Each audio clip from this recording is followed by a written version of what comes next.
தந்தை, மகன், தூய ஆவியாரின் பெயராலே ஆமென். சிலுவை அது கடவுளின் வல்லமை. உண்மையான சீடன் அச்சிலுவையில் தான் பெருமை பாராட்ட வேண்டும். என்னை பின்பற்ற விரும்பும் எவரும் தன்னலம் துறந்து தன் சிலுவையை நாள்தோறும் தூக்கி கொண்டு என்னை பின்பற்றட்டும் என்று அழைக்கும் ஆண்டவருக்கு நாம் அனைவரும் செவிசாய்க்க வேண்டும். சிலுவையில் அறையுண்டவரின் மதிப்பீடுகளை அறிந்து கொண்டு அவர் வழி நடக்க நாள்தோறும் பெருமுயற்சி எடுக்க வேண்டும். எல்லாம் வல்லவரை நோக்கி உரத்த குரல் எழுப்பி கண்ணீர் சிந்தி மன்றாடி வேண்டிய அவரை போல் இறை பற்றுடன் ஜெபித்தால்தான் சீடத்துவ வாழ்வில் நிலைத்து நின்று நிறைவு பெற முடியும். எனவே அவரோடு சேர்ந்து சுமப்போம். இறுதி வரை அவருடைய நிலையான நிறைவான சீடராய் வாழ இச்சிலுவை பாதையில் உருக்கமாக வேண்டுவோம்.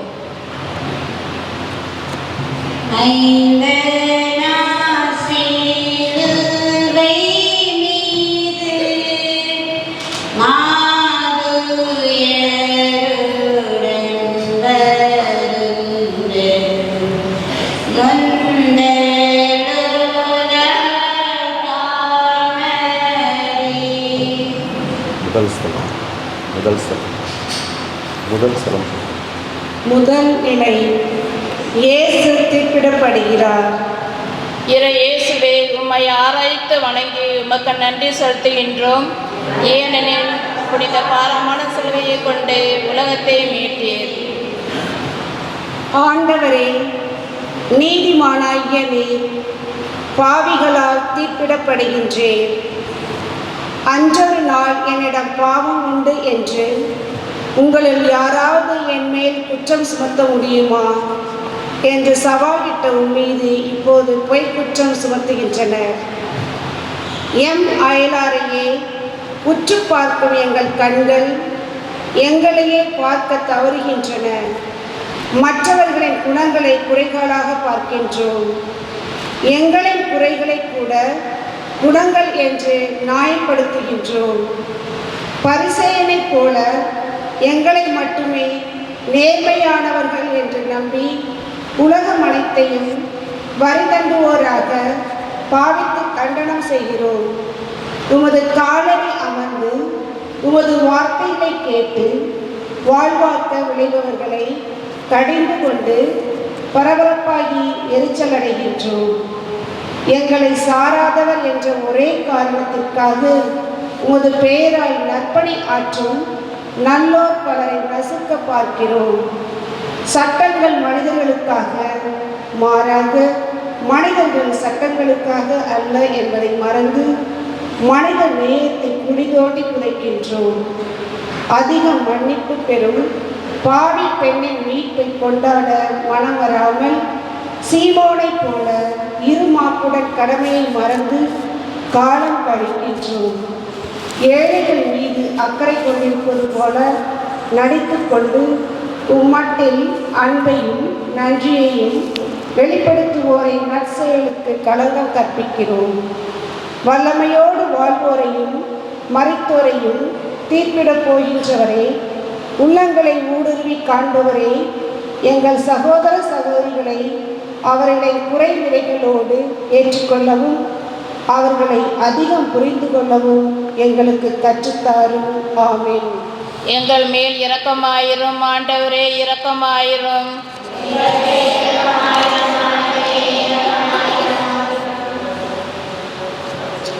இறந்த நம்பிக்கையாளரின் ஆன்மாக்கள் இறைவனின் இரக்கத்தினால் அமைதியில் இறைப்பார்வனவாக.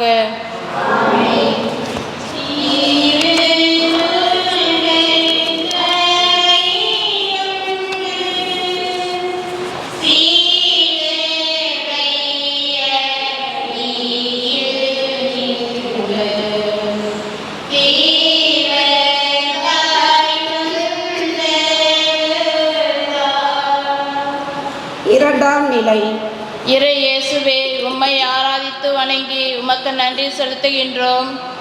ஏனெனில் புனித பாரமான சிலுவையை கொண்டு உலகத்தை மீட்டீர். பாரமான சிலுவையை இயேசுவின் மீது சுமத்துகின்றனர். ஆண்டவரே, கல்வனை போல் உம்மை பிடித்தார்கள், கசையால் அடித்தார்கள், காரி உமிழ்ந்தார்கள், முள்முடி சூட்டினார்கள், எள்ளில் நகையாடினார்கள், ஏளனம் செய்தார்கள். அநியாய தீர்ப்புக்கு உம்மை ஆளாக்கி சிலுவையை உம்மேல் சுமத்தினார்கள்.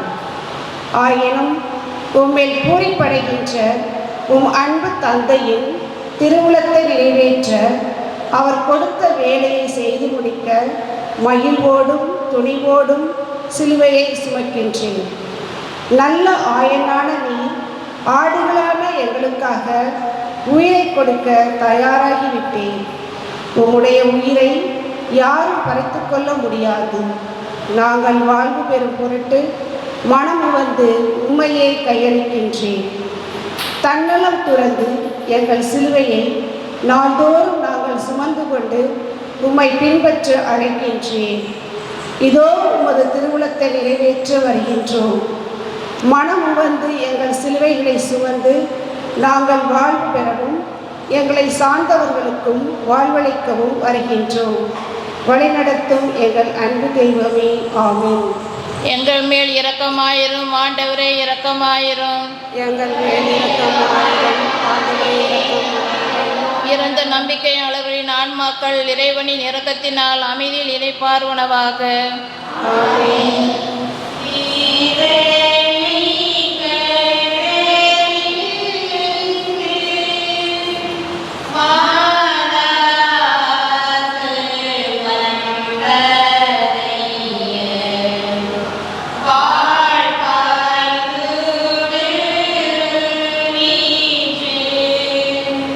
மூன்றாம் நிலை.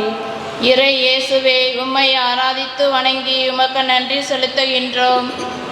ஏனெனில் உமக்கான சிலுவையை கொண்டு உலகத்தை மீட்டீர்.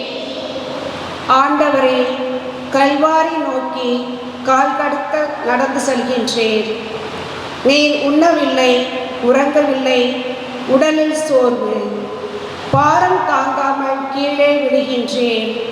உம்மை கீழே தள்ளுவது சிலுவை மட்டுமல்ல, உம்மால் நலம் பெற்றவர்களின் நன்றி கெட்டத்தனமும் உம்மால் உருவாக்கப்பட்ட சீடர்களின் நம்பிக்கை துரோகமும் உமது உள்ளத்தை வெகுவாக பாதித்து உம்மை கீழே விழத்தாட்டுகின்றன. பணத்தின் முன் பரமண்ணி வெறுமையாகிவிட்டேன். யூதாஸின் வாய் மட்டும்தான் உம்மை குருவே என்று அழைத்தது, முத்தமும் இட்டது. உள்ளமோ வெள்ளிக்காசுக்கு அடிமையாய் நின்றது. பேதுருவுக்கு அவர் உயிர் பெரிதாகிவிட்டது. அதனால்தான் உலகில் உத்தமர் உம்மை அறியேன் என்று அறிக்கையிடுவது அவலமாக படவில்லை போலும் அவருக்கு. எங்களது நன்றி கெட்டத்தனமும் நம்பிக்கை துரோகமும் எத்தனையோ பேர் விட காரணமாயிருக்கின்றன. நாங்கள் உயிர் வாழ காரணமான பெற்றோர், அக்கறையுடன் அறிவூட்டும் ஆசிரியர், எங்களையே முற்றிலும் நம்பி நாள்தோறும் தன்னையே தியாகமாக்கும் வாழ்க்கை துணைவர் அனைவரும் எங்கள் மீது கொண்டிருக்கின்ற நம்பிக்கைகள் பொய்க்கும்படி வாழ்கின்றோம். காட்டிக் கொடுக்கின்ற மறுதளிக்கின்ற எங்களை பாரும். யாரையும் கீழே விழ செய்யாமல் அன்பால் ஆர்வத்தால் ஆதரவுடன் விழுந்தவர்களை தூக்கி நிறுத்த கற்றுத்தாரும். ஆமென். எங்கள் மேல் இரக்கமாயிரும் ஆண்டவரே, இரக்கமாயிரும். இறந்த நம்பிக்கையாளர்களின் ஆன்மாக்கள் இறைவனின் இரக்கத்தினால் அமைதியில் இளைப்பாறுவனவாக. ஆமென்.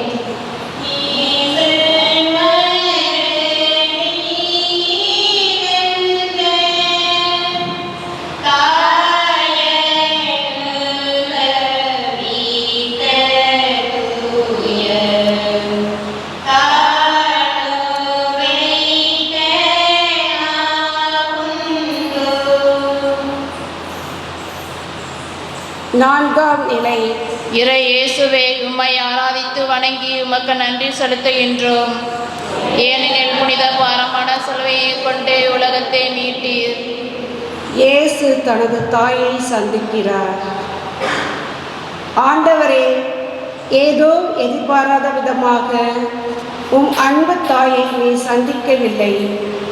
நான் ஆண்டவரின் அடிமை, உமது வார்த்தையின்படியே எனக்கு நிகழட்டும் என்று சரணடைந்த நாள் முதல் உம்மையே மையமாக வைத்து வாழ்ந்த வாழ்வு அவரது வாழ்வு. அவர் உதிரத்தில் கருத்தாங்கும் முன் உம்மை உள்ளத்தில் தாங்கினார். உமது வார்த்தையை கேட்டு அதன் வழியில் நாள்தோறும் நடந்து எங்கள் அனைவருக்கும் மாதிரிகையானார். தேவையில் இருப்போருக்கு தேடிச் சென்று உதவிக்கரம் நீட்டினார். இடைவிடாமல் ஜெபித்தார். எல்லாம் வல்லவரை புகழ்ந்து பாடினார். உமது போதனைகளை கேட்டும் புதுமைகளை கண்டும் உள்ளம் மகிழ்ந்தார். உமது திருவுளத்தை நிறைவேற்றுபவராக முதலும் முழுமையுமான சீடராக உமது பாடுகளில் தனது பிரசன்னத்தில் பங்கேற்கின்றார். உமது துன்ப களத்தில் அவரும் பங்கு கொள்கிறார். எங்களுக்காக பரம தந்தையிடம் பரிந்து பேசுபவராய் எங்களுக்கு மாதிரிகையாய் இதோ உன் தாய் என்று கருணை கூர்ந்து எங்களுக்கு அளித்த அன்பு தெய்வமே, நாங்களும் உன் தாயைப் போல நம்பிக்கையுள்ள நல்ல சீடராக துணை செய்யும். ஆமென். எங்கள் மேல் இரக்கமாயிரும் ஆண்டவரே, இரக்கமாயிரும். இறந்த நம்பிக்கையாளர்களின் ஆன்மாக்கள் இறைவனின் இரக்கத்தினால் அமைதியில் இளைப்பாறுவனவாக.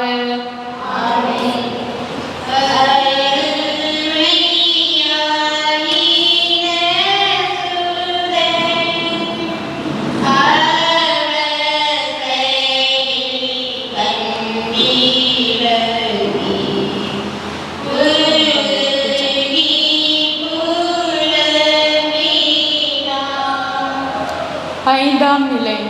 இறை இயேசுவே, உம்மை ஆராதித்து வணங்கி உமக்கு நன்றி செலுத்துகின்றோம். ஏனெனில் புனித பாரமான சிலுவையை கொண்டு உலகத்தை மீட்டீர். சீமோன் இயேசுவுக்கு உதவுகின்றார். ஆண்டவரே, சுமை சுமந்து சோர்ந்திருப்பவர்களே, எல்லோரும் என்னிடம் வாருங்கள், உங்களுக்கு நான் இளைப்பாறுதல் தருவேன் என்றவர் நீர். இன்று உம் தோள்களுக்கே ஓய்வு தேவைப்படுகிறது. உம்மோடு சிறையிடப்படுவதற்கும் ஏன் சாவதற்கும் நான் ஆயத்தமாக உள்ளேன் என்று சொன்ன உமது சீடர் எவரும் உம் அருகில் இல்லை. சிலுவையில் அறையும் என்று கைகூலிகளாக கூக்குரலிட்டவர்களோ வேடிக்கை பார்க்க வந்தவர்களோ உமது பாரத்தை குறைக்க தயாராக இல்லை போல் தெரிகிறது. வயலில் உழைத்துவிட்டு சோர்ந்து போய் வந்த சீமோன் தான் உம் சிலுவை சுமையை குறைக்கின்றார். அது அவருக்கு கட்டாயத்தினால் வந்த சுமைதான். ஆனால் கர்த்தராகிய உமது சுமையை குறைக்கும் பேறு பெற்றாரே. உமது கடைசி நேரத்தில் நீர் காட்டிய ஆழ்ந்த அன்பு, அசைக்க முடியா நம்பிக்கை, நிபந்தனையற்ற மன்னிப்பு, வியக்க செய்யும் பொறுமை ஆகியவை சீமோனின் நெஞ்சத்தை உலுக்கி உள்ளபடியே நீர் நீதிமான் என்பதை அவரும் அவர் வழி வந்தோர்களும் கண்டுகொள்ள செய்கின்றீர். நாங்களும் சீமோனை போல பிறருடைய சுமைகளை தாங்கிக் கொள்ளவும் மற்றவர்களுக்கு உதவி செய்து வாழவும் தேவையான தாராள மனத்தை எங்களுக்கு தாரும். ஆமென். எங்கள் மேல் இரக்கமாயிரும் ஆண்டவரே, இரக்கமாயிரும். இறந்த நம்பிக்கையாளர்களின் ஆன்மாக்கள் இறைவனின் இரக்கத்தினால் அமைதியில் இளைப்பாறுவனவாக.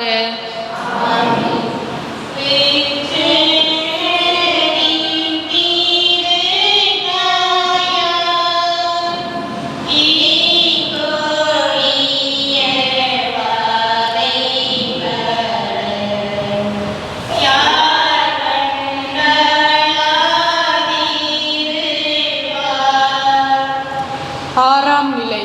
இறை இயேசுவே, உம்மை ஆராதித்து வணங்கி உமக்கு நன்றி செலுத்துகின்றோம். ஏனெனில் புனித பாரமான சிலுவையை கொண்டு உலகத்தை மீட்டீர். இயேசுவின் முகத்தை வெரோனிக்கா துடைக்கின்றார். ஆண்டவரே, உம் பணி வாழ்வில் உம்மால் நலம் பெற்ற சிலர் தங்கள் உடைமைகளை கொண்டு உமக்கு பணிவிடை செய்து வந்தார்கள். இப்பொழுதோ வியர்வை, எச்சில், இரத்தம், வீதியின் தூசி எல்லாம் ஒன்று சேர்ந்து உரு தெரியாமல் இருக்கிறது உம் திருமுகம். அன்பிற்கு உண்டோ அடைக்கும் தாள்? தம் அன்பரின் அவல நிலை கண்டு உள்ளம் பதைத்த நன்றி மறவா நங்கை வெரோனிகா கூட்டத்தையோ ஈட்டியும் சாட்டையும் தாங்கிய போர் வீரர்களையோ ஒரு பொருட்டாக கருதாமல் உமது திருமுகத்தை துடைக்கின்றாள். அவளின் அன்புக்கு நன்றியாக திருமுகத்தை அத்துணியில் பதிக்கின்றீர். மனம் தளராமல் நன்மை செய்ய தூண்டும் நல்லவரே, உடலிலும் உள்ளத்திலும் உருகுலைந்து நிற்கும் எல்லோரின் துயர் துடைக்க நல்ல மனதை தாரும். நோயால் விபத்தால் சக்கர நாற்காலியே வாழ்க்கையென்று இருக்கும் எம் சகோதர சகோதரிகள், படுத்த படுக்கையாக இருக்கும் முதியோர், இன்னும் வாழ்க்கையில் பல்வேறு சுமைகளால் மனமொடிந்து திக்கற்றவர்களாய் தவிக்கும் எம் சக மனிதர்களுக்கு ஏதாவது செய்ய வேண்டும் என்கிற மனதை தாரும். எவ்வளவு செய்கிறோம் என்பதை விட எவ்வாறு செய்கிறோம் என்பதை நீர் பார்க்கின்றீர். விதவையின் 2 செப்பு காசுக்காக அவரை புகழ்ந்த நீர் எங்கள் சிறு சிறு செயல்களையும் பார்த்து மகிழ்வீர். ஆகவே சின்னஞ்சிறிய சகோதரர்களில் நீர்தான் இருக்கின்றீர் என்பதையும், நன்மை செய்ய ஒருவருக்கு தெரிந்திருந்தும் அவர் அதை செய்யாவிட்டால் பாவம் என்பதையும் நாங்கள் உணர்ந்து எங்கள் மென்மையான புன்சிரிப்பால், உற்சாகமூட்டும் ஆறுதலளிக்கும் வார்த்தைகளால், எங்களது சிறு சிறு செயல்களால் துவண்டு போனவர்களை தூக்கி நிறுத்த துணை செய்வாய் இறைவா. ஆமேன். எங்கள் மேல் இரக்கமாயிரும் ஆண்டவரே, இரக்கமாயிரும். இறந்த நம்பிக்கையாளர்களின் ஆன்மாக்கள் இறைவனின் இரக்கத்தினால் அமைதியில் இளைப்பாறுவனவாக.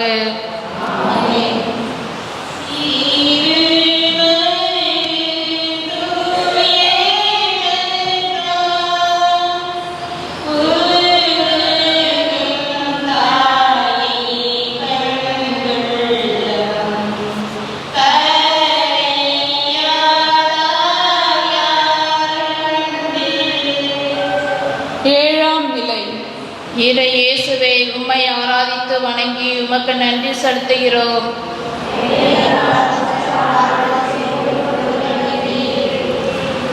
இயேசு 2ஆம் முறையாக கீழே விழுகின்றார். ஆண்டவரே, உமது உடலில் சக்தியே இல்லை. கால் இடறி கண்ணொழி மங்கி கீழே விழுகின்றீர். இருந்தாலும் எழுகின்றீர், தொடர்கின்றீர். உமது விடாமுயற்சியை கண்டு வியக்கின்றோம். ஏனென்றால் நாங்கள் நன்றாக தொடங்குகின்றோம், ஆனால் மிக மோசமாக முடிக்கின்றோம். தொடக்கத்தில் இருந்த அன்பு எங்களிடம் இல்லை. நாங்கள் தட்பமாகவும் இல்லாமல் வெப்பமாகவும் இல்லாமல் வெதுவெதுப்பாக இருக்கின்றோம். வார்த்தையை கேட்கும்போது மகிழ்ச்சியாக ஏற்றுக்கொள்கின்றோம், ஆனால் வேறற்றவர்களாய் சோதனை காலத்தில் நம்பிக்கையை இழந்து விடுகின்றோம். வாழ்வின் கவலை, செல்வம், இன்பங்களால் நெருக்கப்பட்டு முதிர்ச்சி அடையாமலே மடிந்து போகின்றோம். நிலைவாழ்வை அளிக்கும் வார்த்தைகள் உம்முடையவை என்பதை உணராமல் உமது போதனையை ஏற்றுக்கொள்வது கடினம் என்று முணுமுணுத்து கொண்டே வாழ்நாட்களை கழிக்கின்றோம். அன்பொழுது எங்களை கூர்ந்து நோக்கி நீர் விடுக்கும் அழைப்பை ஏற்க தாராள மனமற்றவர்களாய் உம்மிடமிருந்து எங்களை பறிப்பவற்றையே இறுக பற்றி கொண்டு முகம் வாடி வருத்தத்தோடு செல்கிறோம். அன்பானவரே, முயற்சிக்கு முத்தான உதாரணமே, இறுதி வரை நிலைத்து நிற்பவர்தான் மீட்பு பெறுவர் என்பதை எங்கள் அடிமனதில் ஆழமாக பதிய செய்யும். ஆமேன். எங்கள் மேல் இரக்கமாயிரும் ஆண்டவரே, இரக்கமாயிரும். இறந்த நம்பிக்கையாளர்களின் ஆன்மாக்கள் இறைவனின் இரக்கத்தினால் அமைதி இளைப்பாறுவனவாக.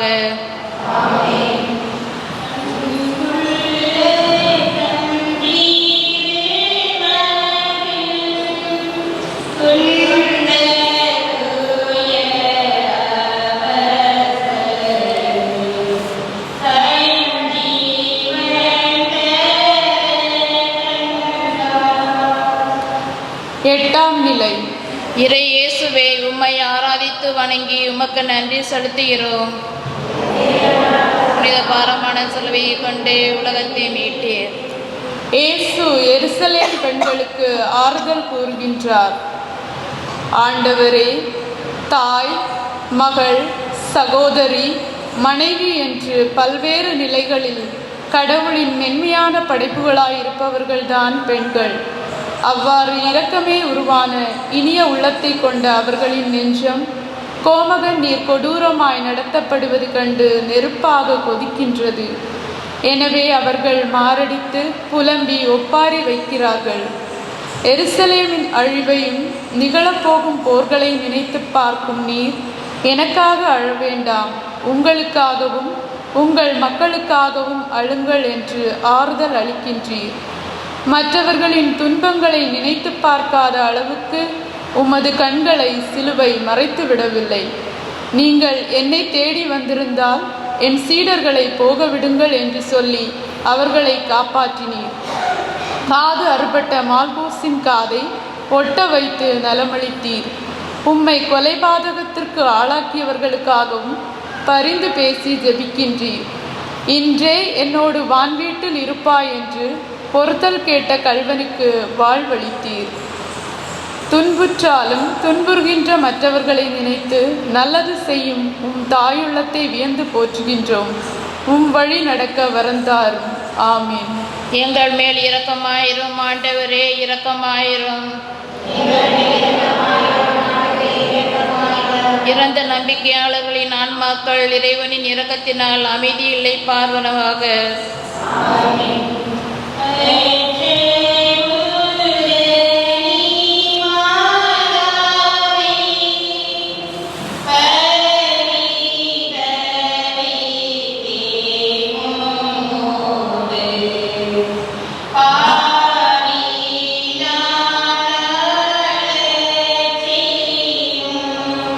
ஒன்பதாம் நிலை. இறையேசுவே, உம்மை ஆராதித்து வணங்கி உமக்கு நன்றி செலுத்துகின்றோம். ஏனெனில் உமது பாரமான சிலுவையை கொண்டு உலகத்தை இயேசு மூன்றாம் முறை கீழே விழுகிறார். ஆண்டவரே, சோர்ந்து போன தோள்கள், சற்றே செங்குத்தான மலைப்பாதை, பாரம் தாங்காமல் மறுபடியும் கீழே விழுகின்றீர். சுற்றிலும் பார்க்கின்றீர். அந்த கூட்டத்தின் நடுவிலும் தனிமை உம்மை வாட்டுகிறது. என்ன செய்ய? உம் தந்தை மட்டும்தான் உமக்கு ஆறுதல். எழுந்து நடக்கின்றீர். மக்களோடு மக்களாக வாழ்ந்தவர் நீர். உம் சீடர்களை உமது குடும்பம் என்று பாலித்தவர் நீர். உம்மோடு உண்டு உறங்கி உம் போதனைகளை கேட்டவர்களும் புதுமைகளை கண்டவர்களும் உம் உணர்வுகளை புரிந்து கொண்டதாக தெரியவில்லை. நீர் இரத்த வியர்வை ஏற்றபோது தூங்கிக் கொண்டிருந்தார்கள். விழித்தெழுந்தபோது நீர் கைது செய்யப்படுகையில் உயிருக்கு பயந்து ஓடிப்போய் விட்டார்கள். இரைச்சல் நிறைந்த இந்த உலகத்தில் எத்தனை மாற்றங்கள் நாள்தோறும். அனாதைகள், முதியோர், நோயுற்றோர் அனைவரும் தனிமையால் தவிக்கிறார்கள். செல்வச் செழிப்பில் மிதந்தாலும் பட்டம் பதவியால் நிறைந்தாலும் தனிமையால் வாடுவோரும் எங்கள் நடுவே இருக்கின்றார்கள். அவர்களுக்கு எங்களது அக்கறை நிறைந்த பிரசன்னத்தால் மகிழ்வளிக்க உதவி செய்யும். ஒருபோதும் எங்களை கைவிடாதவரே, எங்கள் இயலாமையை உணர்கிறோம். உம்மை விட்டு ஓடி ஓடி நரகத்தையே நெருங்கிவிட்டோம். உம் வார்த்தையால், புனிதமிகு திருப்பலியால் உம்மை நாள்தோறும் தேடி வந்து எங்கள் தனிமையில் உமது பிரசன்னத்தில் மகிழ்வு காண வரம் தாரும். ஆமேன். எங்கள் மேல் இரக்கமாயிரும் ஆண்டவரே, இரக்கமாயிரும்.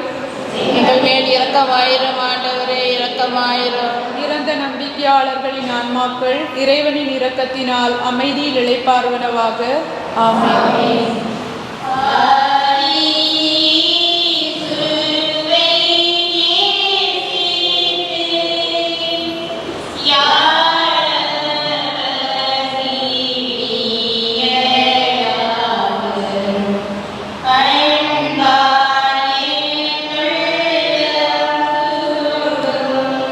பத்தாம் நிலை. இறையேசுவே, உம்மை ஆராதித்து வணங்கி உமக்கு நன்றி செலுத்துகிறோம். ஏனெனில் புனித பாரமான சிலுவையை கொண்டு உலகத்தை மீட்டீர். இயேசுவின் ஆடைகள் களையப்படுகின்றன. ஆண்டவரே, பலமுறை கீழே விழுந்த நீர் தட்டு தடுமாறி கொல்கத்தா சேர்ந்தபோது உமது ஆடைகளை களைகின்றனர். குற்றம் சுமத்தப்பட்டவர்களின் ஆடை கொலையாளிகளுக்கு கூலியாகின்றது. கூனி குறுகி உமக்கு சொந்தமான அத்தனையையும் எங்களுக்காக இழந்து ஒரு அனாதை போல் நிற்கின்றீர். இப்போது உம்மை சுற்றி நின்றவர்களுக்கு நீர் கேலி பொருள். மதிக்கப்பட எல்லாரும் விரும்புகின்றனர். தங்கள் தன்மானத்திற்கு தலைக்குனிவு ஏற்படக்கூடாது என்று எல்லோரும் ஆசைப்படுகிறார்கள். கீழே விழுந்தால் கூட அடிபட்டு விட்டதா என்று பார்ப்பதற்கு முன் யாராவது பார்த்து விட்டார்களா என்று தான் பயப்படுகிறார்கள். நீர் மதிக்கப்பட்ட மாபெரும் போதகர். உம் பகைவர்கள் கூட உம்மை முற்றிலுமாக மதிக்கவில்லை என்று கூற முடியாது. ஆனால் மனிதர் தரும் மகிமையை நீர் விரும்பவில்லை. மாறாக தந்தைக்கு உகந்தவற்றையே எப்போதும் செய்து அவர் தரும் மகிழ்வில் நிறைவு கண்டீர். எங்களிடம்தான் எத்தனை முகமூடிகள்! பொன்னும் பொருளும் உடையும் உறைவிடமும் எங்கள் மதிப்பை உயர்த்துவதாக வீண் பெருமை கொள்ளும் எங்களை மன்னித்தருளும். நாங்கள் வெள்ளையடிக்கப்பட்ட கல்லறைகளாய் வாழாமல் போலியை தேடி தேடி எங்கள் வாழ்வை விரயமாக்காமல் நாள்தோறும் இறைவேண்டல் செய்து உம் வார்த்தைகளை தியானித்து உமது மதிப்பீடுகளில் ஊன்றி நிற்கும் போதுதான் நாங்கள் உண்மையாகவே மதிப்புக்குரியவர்கள் ஆகிறோம் என்பதை எங்களுக்கு உணர்த்தியருளோம். ஆமேன். எங்கள் மேல் இரக்கமாயிரும் ஆண்டவரே, இரக்கமாயிரும். இறந்த நம்பிக்கையாளர்களின் ஆன்மாக்கள் இறைவனின் இரக்கத்தினால் அமைதியில் இளைப்பாறுவனவாக. ஆமென்.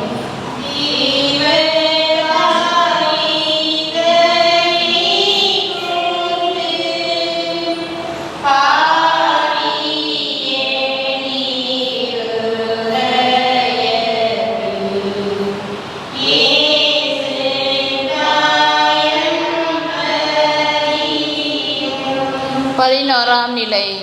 இறையேசுவே, உம்மை ஆராதித்து வணங்கி உமக்கு நன்றி செலுத்துகின்றோம். ஏனெனில் புனித பாரமான சிலுவை கொண்டு உலகத்தை மீட்டீர். இயேசுவை சிலுவையில் அறைகின்றார்கள். ஆண்டவரே, சிலுவை பாதையின் மிக கொடூரமான வேலை இது. அனைத்திட நீட்டிய உம் அன்பு கரங்களுக்கு விலங்கு.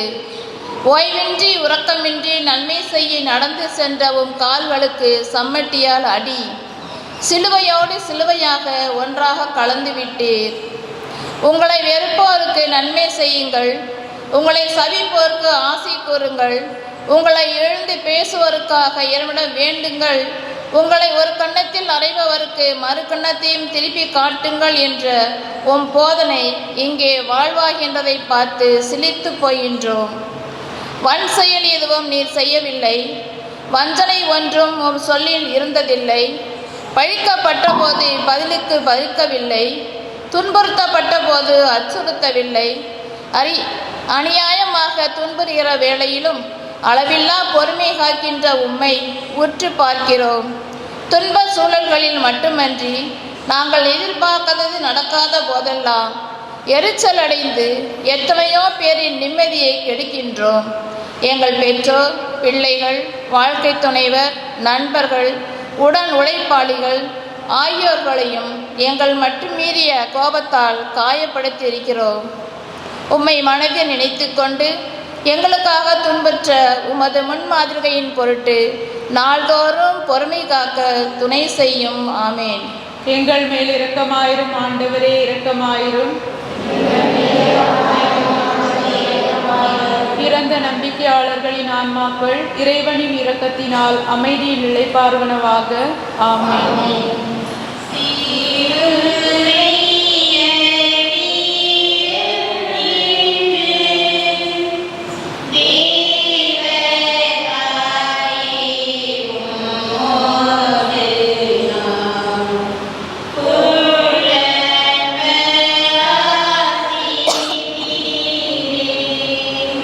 பன்னிரெண்டாம் நிலை. இறையேசுவை, உம்மை ஆராதித்து வணங்கி உமக்கு நன்றி செலுத்துகிறோம். ஏனெனில் புனித பாரமான சிலுவை கொண்டு உலகத்தை மீட்டீர். இயேசு சிலுவையில் உயிர் விடுகின்றார். ஆண்டவரே, எல்லோராலும் கைவிடப்பட்ட நிலை, உமது கடைசி நேரம். வெந்த புண்ணில் வேல் பாய்ச்சுவது போல் சிலுவையில் இருந்து கீழே இறங்கி வா. உம்மை காப்பாற்றிக் கொள்ள உமக்கு சவால் விடுக்கும் கூட்டம். என் இறைவா, என் இறைவா, ஏன் என்னை கைவிட்டீர் என்று கூக்குரலிடுகின்றீர். தந்தை உம்மிடம் ஒப்படைத்த பணியை செய்து முடித்துவிட்ட நிறைவில் எல்லாம் நிறைவேறிற்று என்கின்றீர். நாடெங்கும் இருள், கதிரவன் ஒளி கொடுக்கவில்லை. திருக்கோயிலின் திரை நடுவில் கிழிந்தது. தந்தையே, உம் கையில் என் ஆவியை ஒப்படைக்கின்றேன் என்று உரத்த குரலில் கூறி உயிர் துறக்கின்றீர். செல்வராக இருந்தும் எங்களுக்காக ஏழையானீர்.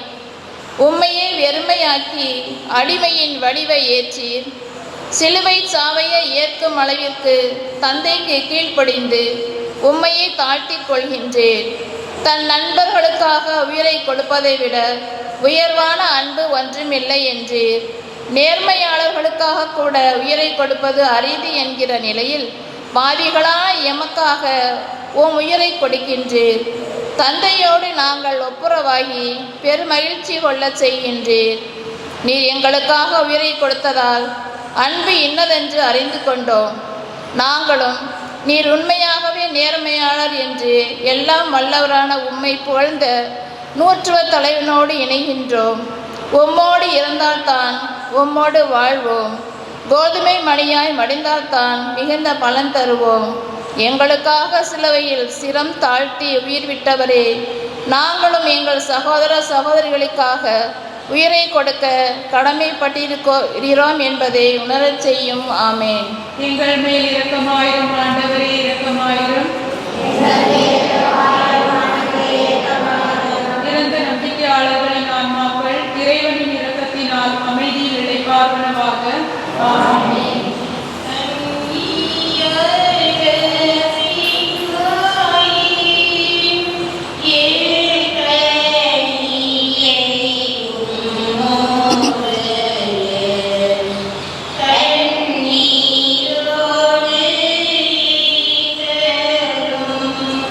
பதிமூன்றாம் நிலை. இறையேசுவே, உம்மை ஆராதித்து வணங்கி உமக்கு நன்றி செலுத்துகிறோம். ஏனெனில் பாரமான சிலுவை கொண்டு உலகத்தை மீட்பி. இயேசுவின் உடல் அவரின் தாயின் மடியில். ஆண்டவரே, உம் அன்பு தாய்க்கும் உமக்கும் இடையே துண்டிக்க முடியாத ஒரு பாச பிணைப்பு. அவர் உள்ளத்திலும் உணர்விலும் சிந்தையிலும் எப்போதும் நீர் இருக்கின்றீர். பெத்லகேமில் பாலகனாய் பிறந்தபோது முதலாக உம் கண்கள் பார்த்தது உம் தாயைத்தான். கல்வாரியில் நீர் உயிர் நீக்கும் முன் நீர் உம் கருணை மிகுந்த கண்களை கொஞ்சம் கொஞ்சமாக மூடும் முன்னும் கடைசியாக கண்டதும் அதே தாயைத்தான். பாஸ்கா கொண்டாட 12 வயது பாலகனாய் உம்மோடு எருசலேம் வந்த தாய்தான் இன்று உம் இறுதி பாஸ்காவின் போது நீரே பலிபொருள் என்பதை பார்க்கின்றார். நோயிற்றோ விபத்திலோ குழந்தை இறந்தாலே தாங்க முடியாத ஒரு தாயால் தான் வளர்த்த ஆசைமிகு ஒரே மகன் அநியாயமாக கொல்லப்படும் போது எப்படி தாங்கிக் கொள்ள முடியும்? உமது சிலுவை சாவு இதயத்தை ஊடுருவி பாயும் வாளானது அவருக்கு. உம்மோடு கடுமையாக துன்புறுகின்றார். உமது பலியுடன் தன்னையே இணைத்துக் கொள்கின்றார். நீர் மக்களுக்கு எங்களுக்காக அளித்த தாயாக மட்டுமில்லாமல் விண்ணை நோக்கிய எங்கள் விசுவாச திருப்பயணத்தில் சகோதரியாக உடன் நடக்குகின்றார். உமது பேரன்பு முடிவரவில்லை. உமது இரக்கம் தீர்ந்து போவதில்லை. நீர் பெரிதும் நம்பிக்கைக்குரியவர் என்று கடைசி வரை எங்கள் விசுவாசத்தை அந்த அன்னையைப் போல் பாதுகாத்து அதன்படி வாழச் செய்தருளும். ஆமேன். எங்கள் மேல் இரக்கமாயிரும் ஆண்டவரே, இரக்கமாயிரும். இறந்த நம்பிக்கையாளர்களின் ஆன்மாக்கள் இறைவனின் இரக்கத்தினால் அமைதியில் இளைப்பாறுவனவாக. ஆமென். 14ஆம் நிலை.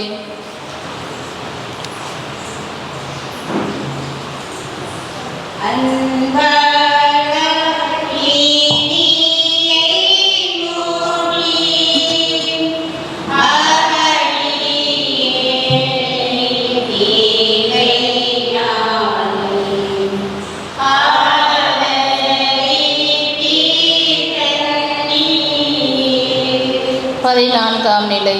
இறையேசுவே, உம்மை ஆராதித்து வணங்கி உமக்கு நன்றி செலுத்துகிறோம். ஏனெனில் பாரமான சிலுவையை கொண்டு உலகத்தை மீட்பீர். இயேசுவை கல்லறையில் அடக்கம் செய்கின்றனர். ஆண்டவரே, தனிமையாய் துன்புற்றீர். உயிர் பிரிந்த உமது உடலும் ஒரு விதத்தில் கேட்பாரற்று கிடக்கின்றது. அநியாயமாய் கொல்லப்பட்ட திருமுழுக்கு யோவானின் உடலை அடக்கம் செய்ய விரைந்த அவரது சீடர்களுக்கு இருந்த தைரியம் கூட உம் நெருங்கிய சீடர்களுக்கு இல்லாமல் போனது. இறுதியாக அரிமத்தேயா ஊர் யோசேப்பு வரங்களை வாரி வழங்கும் உடலை வரமாக பிலாத்திடமிருந்து பெறுகின்றார். கதிரவனையே ஆடையாக கொண்ட உம்மை துணிகளால் பொதிகின்றார். கல்லறையில் நீர் துயில் கொள்கிறீர். விசித்திரமாக உமது கல்லறைக்கு முத்திரையிட்டு காவலும் வைக்கின்றனர். உமது உடலை புதைத்தாலும் உமது மேன்மை வாய்ந்த மதிப்பீடுகளை ஒருபோதும் ஒருவராலும் புதைக்க முடியாது. உம்மை தீர்த்து கட்டியவர்களின் நிம்மதி பெருமூச்சும் நிலைக்காது. நாங்களும் இறந்து அடக்கம் செய்யப்பட வேண்டும். எங்கள் நம்பிக்கையால், பிறனன்பால், நற்செயல்களால் தொடர்ந்து இந்த மண்ணில் வாழும் வண்ணம் எங்கள் வாழ்க்கையை அமைத்து கொள்ள கற்றுத்தாரும். எங்கள் உழைப்பால் உருவாக்கப்பட்டவர்களின் பணியால் நீர் மகிமை பெறுவீராக. ஒவ்வொரு நாளையும் வாழ்வின் கடைசி நாளாக பாவித்து உமக்காக எங்கள் கடமைகளை கருத்தோடு நிறைவேற்றி உம்மில் துயில் கொள்ள வழிகாட்டும் எங்கள் தெய்வமே. ஆமேன். எங்கள் மேல் இரக்கமாயிரும் ஆண்டவரே, இரக்கமாயிரும். இறந்த நம்பிக்கையாளர்களின் ஆன்மாக்கள் இறைவனின் இரக்கத்தினால் அமைதியில் இளைப்பாறுவனவாக. ஆமென்.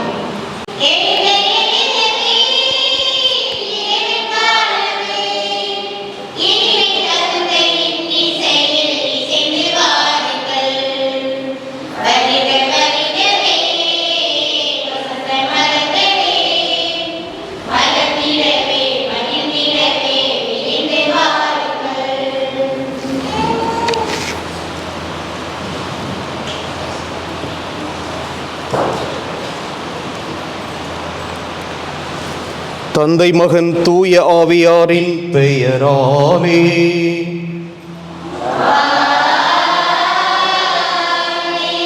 நம் ஆண்டவராகிய இயேசு கிறிஸ்துவின் அருளும் கடவுளின் அன்பும் தூய ஆவியாரின் நட்புறவும் உங்கள் அனைவரோடும் இருப்பதாக.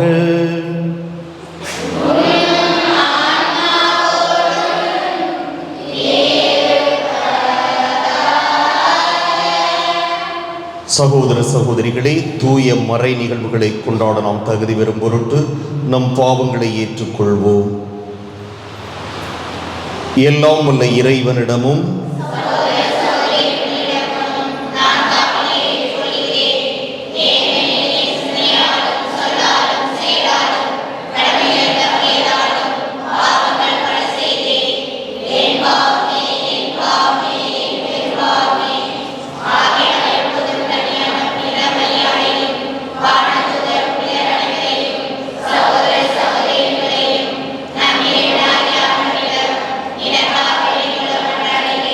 எல்லாம் வல்ல இறைவன் நம் மீது இரக்கம் வைத்து நம் பாவங்களை மன்னித்து நம்மை நிலைவாழ்வுக்கு அழைத்து செல்வாராக. மன்றாடுவோமாக. எல்லாம் வல்ல இறைவா, நாங்கள் ஆர்வமுடன் கடைபிடிக்கும் தவ முயற்சிகள் எங்களை தூய்மையாக்கி புனிதப்படுத்த உம்மை வேண்டுகிறோம். அதனால் வரவிருக்கும் புனித நிகழ்வுகளுக்கு நேர்மையான மனதோடு நாங்கள் வந்து சேர செய்வீராக. உம்மோடு தூய ஆவியாரின் ஒன்றிப்பில் இறைவனாய் என்றென்றும் வாழ்ந்து ஆட்சி செய்கின்ற அவர் வழியாக உம்மை மன்றாடுகின்றோம்.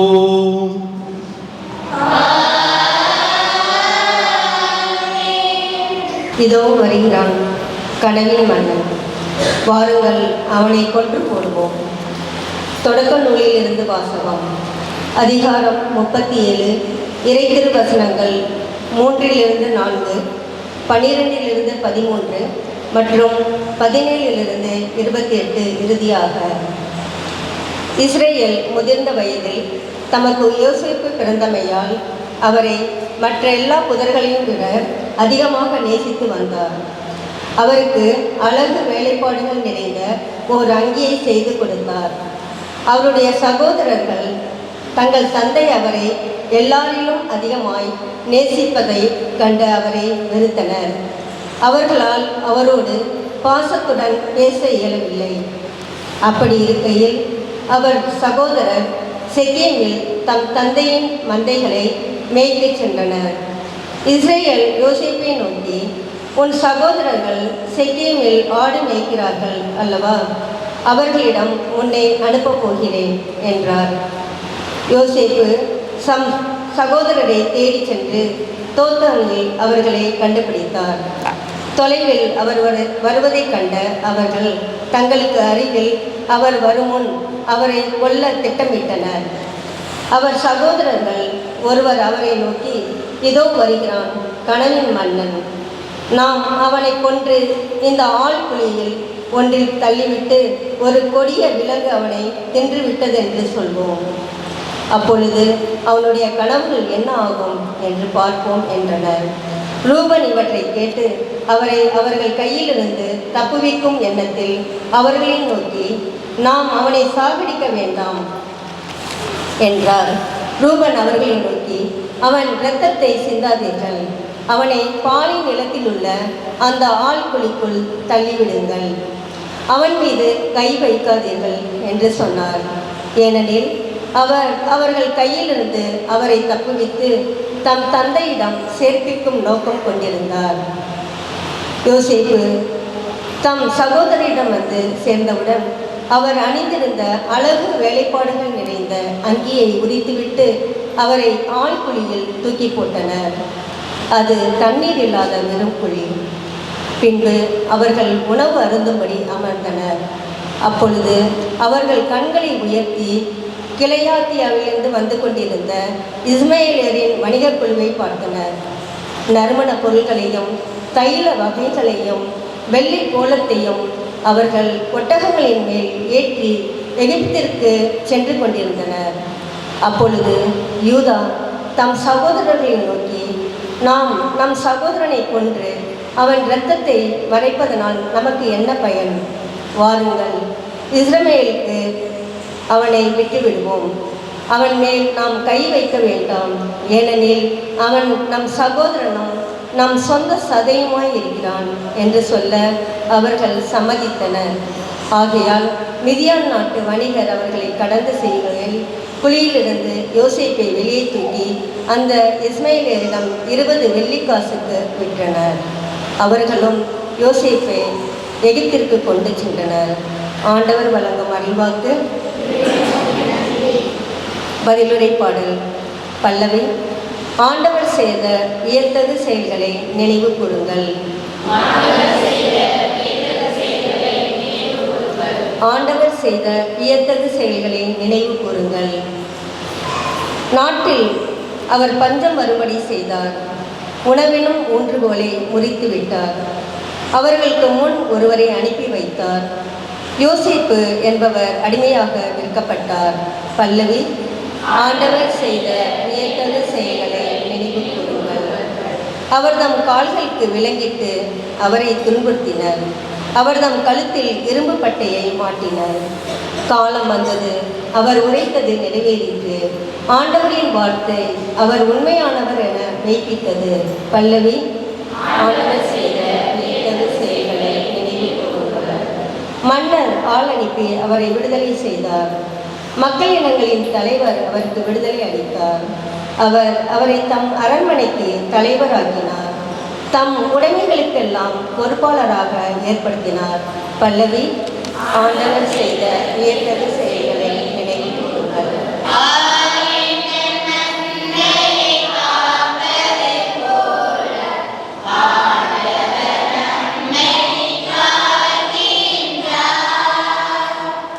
தம் ஒரே மகன் மீது நம்பிக்கை கொள்ளும் எவரும் அழியாமல் நிலை வாழ்வு கொள்ளும் பொருட்டு அந்த மகனையே அளிக்கும் அளவுக்கு கடவுள் உலகின் மேல் அன்பு கூர்ந்தார்.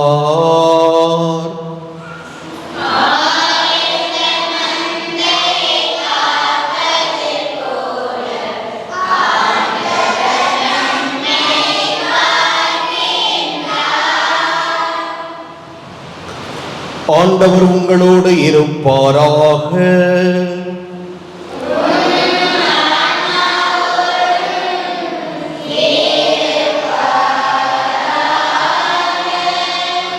மத்தேயு எழுதிய தூய நற்செய்தியிலிருந்து வாசகம்.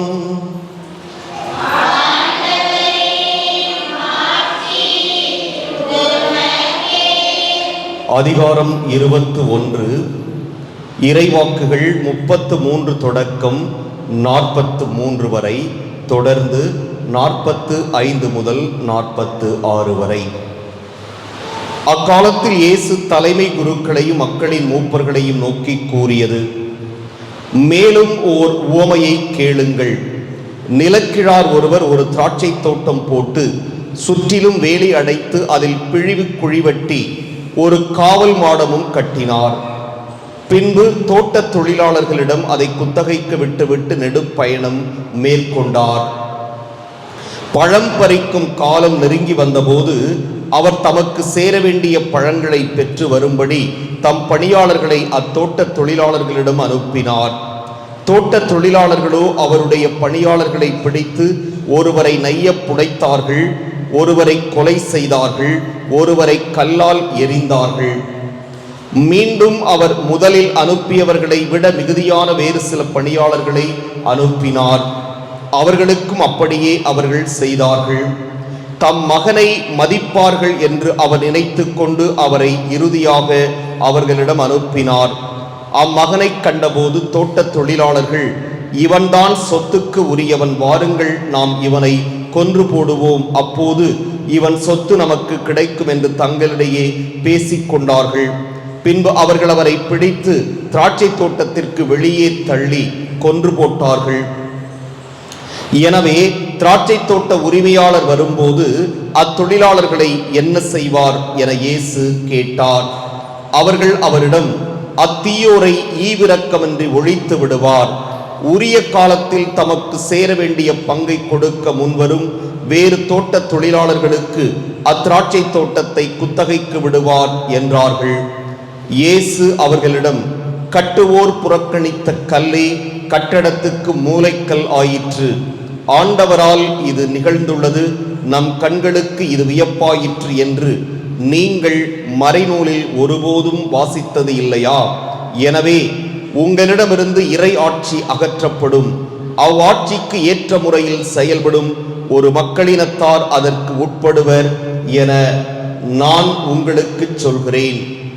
தலைமை குருக்களும் பரிசேயரும் அவருடைய உவமைகளை கேட்டபோது தங்களை குறித்தே அவர் கூறினார் என்று உணர்ந்து கொண்டனர். அவர்கள் அவரை பிடிக்க வழி தேடியும் மக்கள் கூட்டத்தினர் அவரை இறைவாக்கினர் என்று கருதியதால் அவர்களுக்கு அஞ்சினார்கள். ஆண்டவரின் அருள்வாக்கு.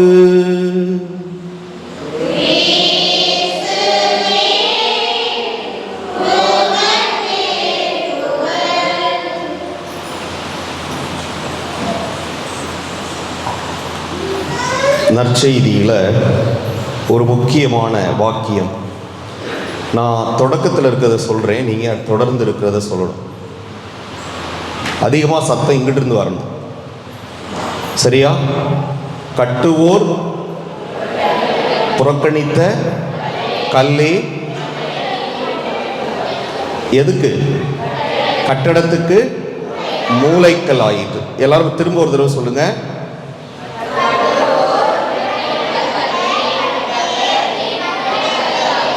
ஆமா, கட்டுவோர் புறக்கணித்த கல்லே கட்டடத்துக்கு மூலைக்கல் ஆயிற்று. முதல் வாசகத்தில் புறக்கணிக்கப்பட்ட கல் எது? சொல்லுங்க. முதல் வாசகத்தில் புறக்கணிக்கப்பட்ட கல் எது? யோசேப்பு. இயற்கையா உடன்பிறப்புகளுக்குள் வருகிற ஒரு விஷயம்தான் இங்கேயும். இஸ்ரேலுக்கு வயது முதிர்ந்த போது கடைசியாக யார் பிறக்கிறார்? யோசேப்பு.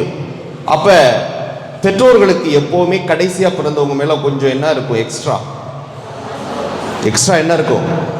பாசம் இருக்கும். அப்படிதானே? உண்மையா இல்லையா?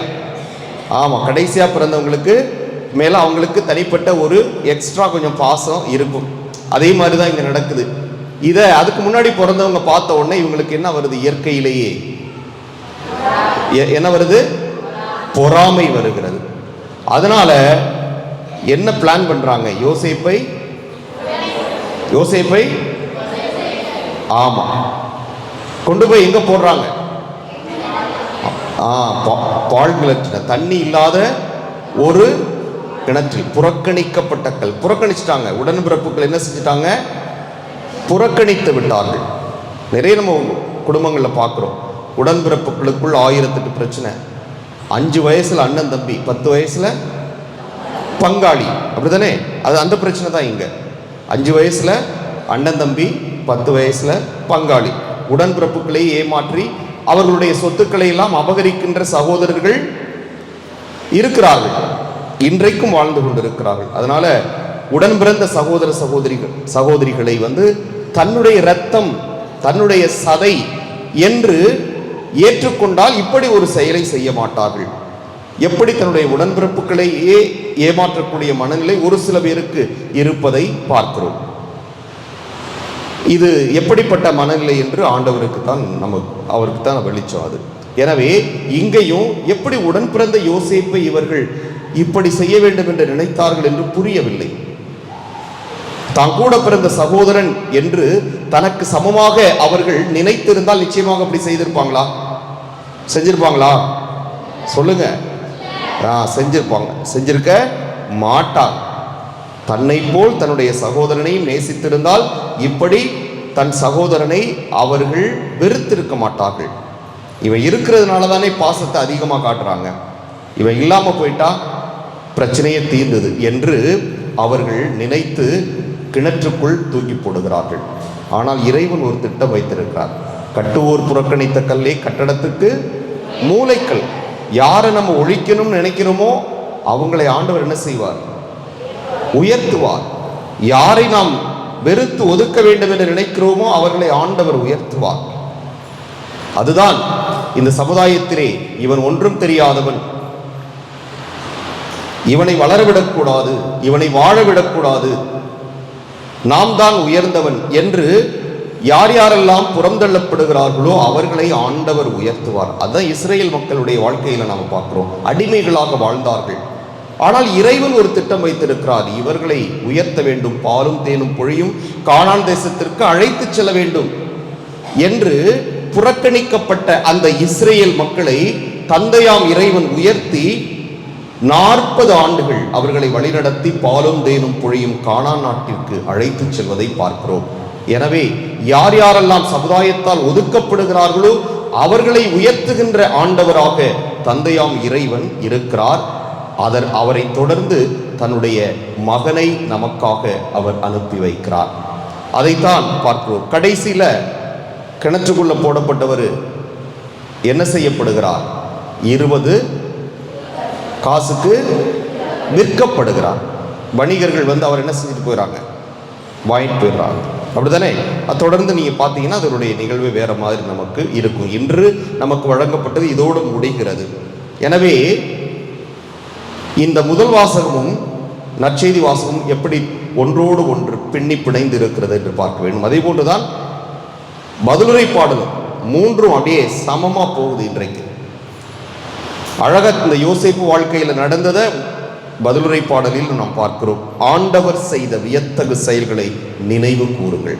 அவரால் மட்டுமே இது போன்ற வியத்தகு செயல்களை, வியத்தகுனா என்ன? ஆச்சரியப்படக்கூடிய, நம்மளாம் இது அதிசயமா என்று நினைக்கக்கூடிய அளவிற்கு உள்ள செயல்களை யார் செய்ய முடியும்? ஆண்டவரால் மட்டுமே செய்ய முடியும் என்பதைத்தான் பதிலுரை பாடல் நமக்கு அழகாக சொல்லுகிறது. எனவே ஐயோ நம்மளை புறந்தள்ளி விட்டார்களே, நம்மளை கண்டுக்கிறதே கிடையாதே, நம்மளை ஒதுக்கி விட்டார்களே, நம்மளை ஏமாற்றி விட்டார்களே, இந்த மாதிரி நம்மளை கடைசியா குப்பை மாதிரி தள்ளிட்டாங்கள் என்று தயவு செய்து யாரும் நினைக்காதீர்கள். அப்படி நீங்கள் பிறரால் புறக்கணிக்கப்பட்டு விட்டீர்கள் என்றால் ஆண்டவர் உங்களை உயர்த்த போகிறார் என்பதை மட்டும் நீங்கள் நம்பிக்கையோடு எதிர்கொள்ளுங்கள், நம்பிக்கையோடு விசுவசியுங்கள். உங்களை ஏமாற்றியவர்களை ஆண்டவர் சும்மா விடுவார்னு நீங்க நினைச்சுக்காதீங்க. ஏதாவது ஒரு வகையிலே அவங்களுக்கு கடவுள் கொடுக்க வேண்டியதை கொடுப்பார். அதனால நீங்க அதை பத்தி கவலைப்படுங்கிற அவசியம் கிடையாது. இப்படி யாராவது ஒருவர் உங்களை ஏமாற்றினால், புறம் தள்ளினால், கண்டுக்காம இருந்தா கவலைப்படாதீங்க.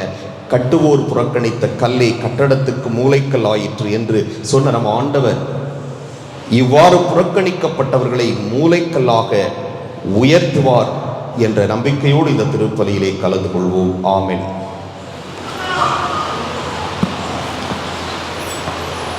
காணிக்கை பாடல்.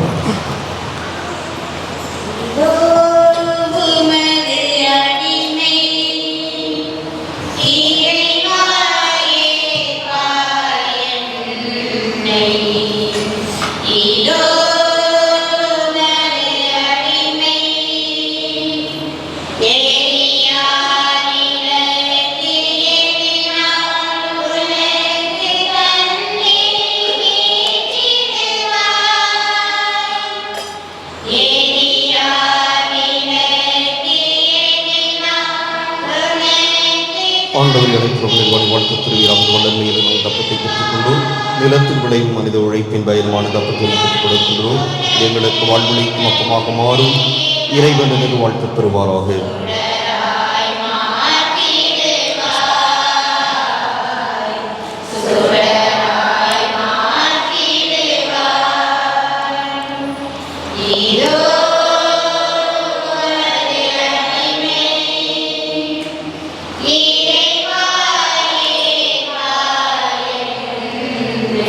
ஆண்டவரை அனைத்துலக நிறைவானை வாழ்த்த பெறுவியாவது வல்லமையில் நாம் தரிசனத்தை பெற்றுக்கொண்டோம். திராட்சை செடி மனித உழைப்பின் பயனுமான தரிசனத்தை ஒப்புக் கொடுக்கின்றோம். இது எங்கள் ஆன்மீக பானமாக மாறும் இறைவன் என்று வாழ்த்த பெறுவாராக. ஆண்டவரே, தாழ்மையான மனமும் நொறுங்கிய உள்ளமும் கொண்ட எங்களை ஏற்றருளும். ஆண்டவரே இறைவா, நாங்கள் இன்னும் திருமணம் ஒப்புக் கொடுக்கும் இவ்வலி உமக்கு உகந்ததாவதாக.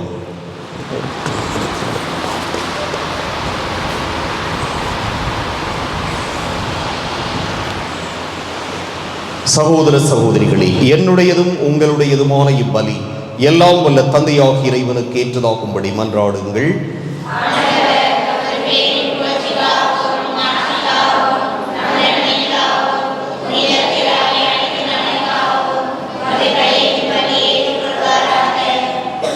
இறைவாயும் மறை நிகழ்வுகளை தகுதியுடன் கொண்டாட உம்மடியார்களை உமது இரக்கத்தால் தயாரிக்க உம்மை வேண்டுகிறோம்.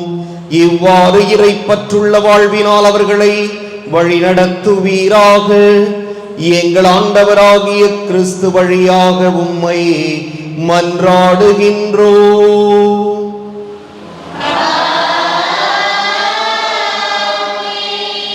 ஆண்டவர் உங்களோடு இருப்பாராக.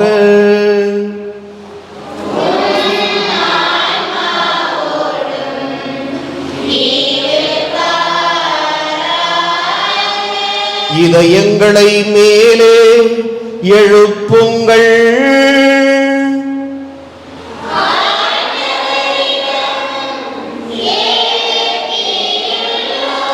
நம் இறைவனாகிய ஆண்டவருக்கு நன்றி கூறுவோம்.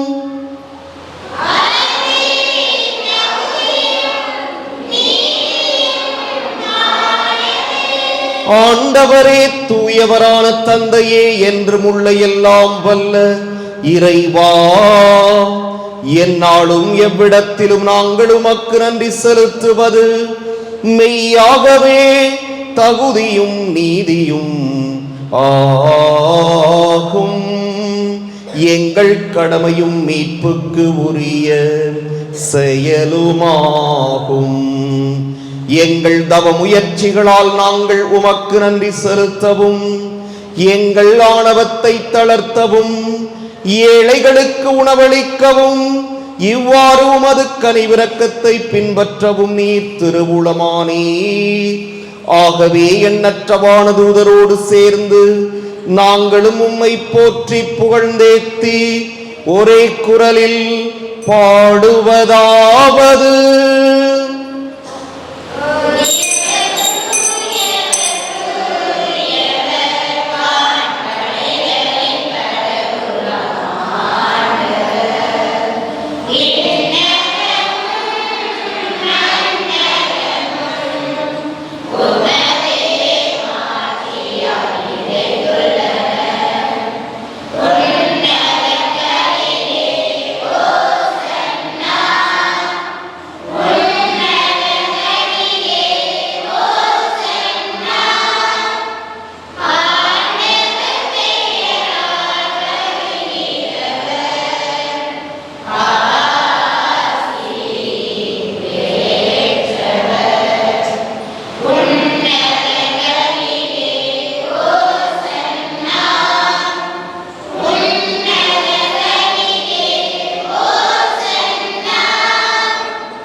ஆண்டவரே, நீர் மெய்யாகவே தூயவர், தூய்மை அனைத்துக்கும் ஊற்று. ஆகவே உம்முடைய ஆவியை பொழிந்து இக்காணிக்கைகளை தூய்மைப்படுத்த உம்மை வேண்டுகிறோம்.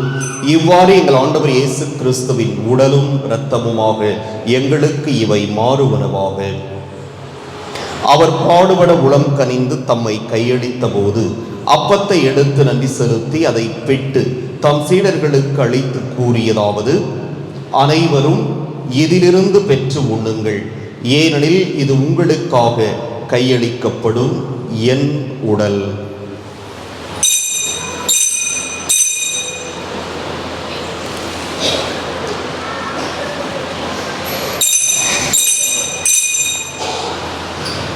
அவ்வண்ணமே இரவு விருந்தை அருந்தியபின் கிண்ணத்தையும் எடுத்து மீண்டும் உமக்கு நன்றி கூறி தம் சீடர்களுக்கு அளித்தவர் கூறியதாவது: அனைவரும் இதிலிருந்து பெற்று பருகுங்கள், ஏனெனில் இது புதிய நிலையான உடன்படிக்கைக்கு உரிய என் இரத்தத்தின் கிண்ணம். இது பாவ மன்னிப்புக்கென்று உங்களுக்காகவும் பலருக்காகவும் சிந்தப்படும். இதை என் நினைவாகச் செய்யுங்கள்.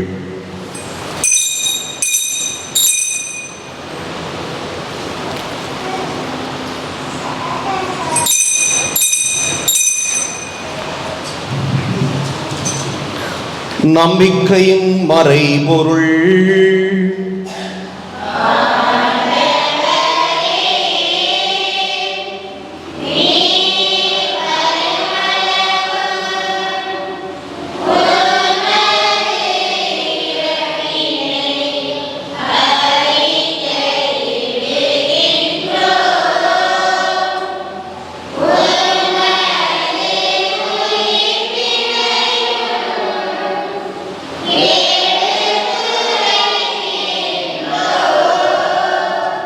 ஆகவே ஆண்டவரே, நாங்கள் கிறிஸ்துவின் இறப்பினையும் உயிர்ப்பினையும் நினைவு கூர்ந்து வாழ்வு தரும் அப்பத்தையும் மீட்பளிக்கும் கிண்ணத்தையும் உமக்கு ஒப்புக் கொடுக்கின்றோம். உம் திருமுன் நின்று உமக்கு ஊழியம் புரிய தகுந்தவர்கள் என எங்களை ஏற்றுக்கொண்டீர். எனவே உமக்கு நன்றி செலுத்துகிறோம். மேலும் கிறிஸ்துவின் உடலிலும் இரத்தத்திலும் பங்கு கொள்ளும் எங்களை தூய ஆவியார் ஒன்று சேர்க்க வேண்டும் என உம்மை தாழ்மையுடன் மன்றாடுகின்றோம். ஆண்டவரே, உலகெங்கும் பரவியிருக்கும் உமது திரு அவையை நினைவு கூர்ந்தருளும். எங்கள் திருத்தந்தை பிரான்சிஸ், எங்கள் மறைமாவட்ட பரிபாலகர் சகாயராஜ், எல்லா திருநிலையினராக அனைவரோடும் உமது திரு அவை அன்பில் நிறைவு பெறச் செய்தருளும். மேலும் உயிர்த்தெழும் எதிர்நோக்குடன் துயில் கொள்ளும் எங்கள் சகோதரர் சகோதரிகளையும் இறந்தோர் அனைவரையும் இரக்கத்துடன் நினைவு கூர்ந்து உமது திருமுக ஒளியினுள் ஏற்றருளும். எங்கள் அனைவர் மீதும் இரக்கமாயிரும். கடவுளின் கன்னித்தாயான புனித மரியா, அவருடைய கணவரான புனித யோசேப்பு, புனித திருத்தூதர்கள், இவ்வுலகிலும் அப்புகந்தவராய் இருந்தோராகிய புனிதர் அனைவருடனும் நாங்கள் நிலை வாழ்வில் பங்கு கொள்ளும் தகுதி பெற்று உம் திருமகன் இயேசு கிறிஸ்து வழியாக உம்மை புகழ்ந்தேத்தும் வரமருள உம்மை மன்றாடுகின்றோம்.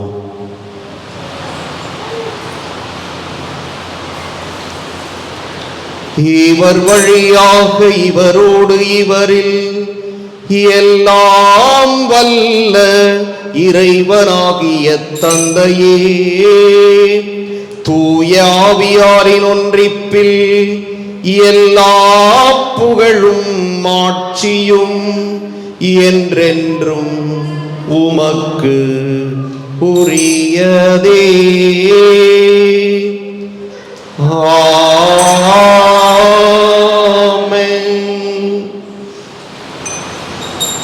மீட்பரின் கட்டளையால் கற்பிக்கப்பட்டு இறைபடிப்பினையால் பயிற்சி பெற்ற நாம் துணிந்து பாடுவோம்.